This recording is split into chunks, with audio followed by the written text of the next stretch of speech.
BBC News, I'm John Shea.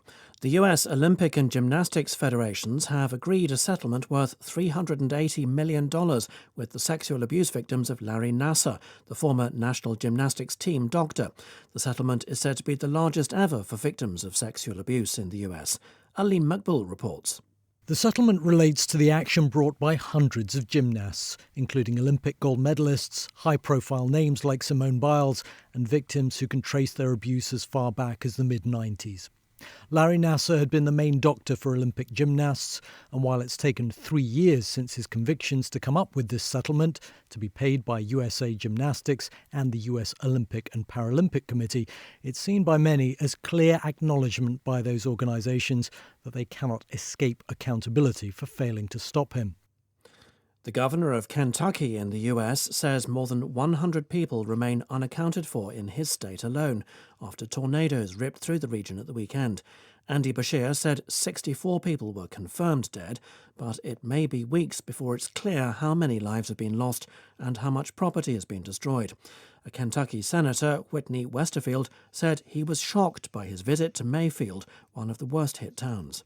It was stunning. I wasn't prepared for the extent and the scope of the damage that I saw. As soon as I got in the drone in the air, I realized just how incredible the damage was. You could see the path of destruction. There were whole swaths of downtown Mayfield that just aren't there anymore.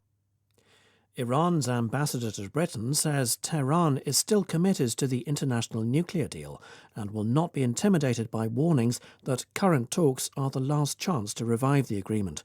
Mohsen Baharvand was speaking to the BBC after Britain's Foreign Secretary Liz Truss warned that time was running out. Here's Lise Doucette. Patience is running thin in Western capitals. In their view, Iran is playing for time, dragging its feet at the Vienna talks while it accelerates its nuclear program, moving ever further from the limits agreed in the 2015 accord. Its ambassador in London, Mohsen Baharvand, insists Tehran is committed to the deal, but says time is running out for the other side. Asked about reports that Israel is discussing possible military options with the US should talks fail, the ambassador warned a country like Iran would not be an easy ride for anyone. Russia has vetoed a United Nations Security Council resolution formally linking climate change and global security.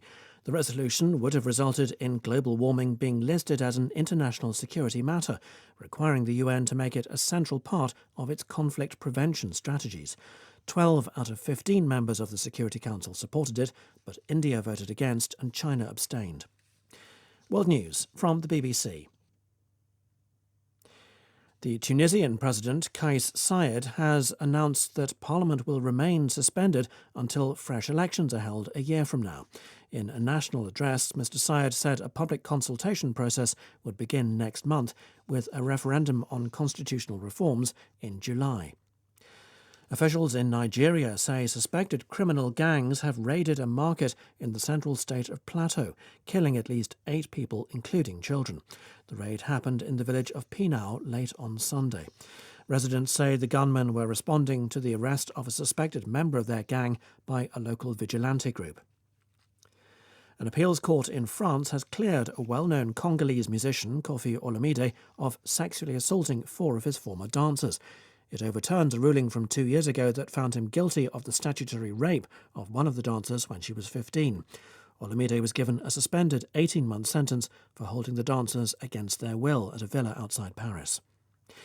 Nominations have been announced for the Golden Globes TV and Film Awards, but next month's ceremony is facing a widespread boycott over past revelations of racial prejudice. Our entertainment correspondent Colin Patterson reports.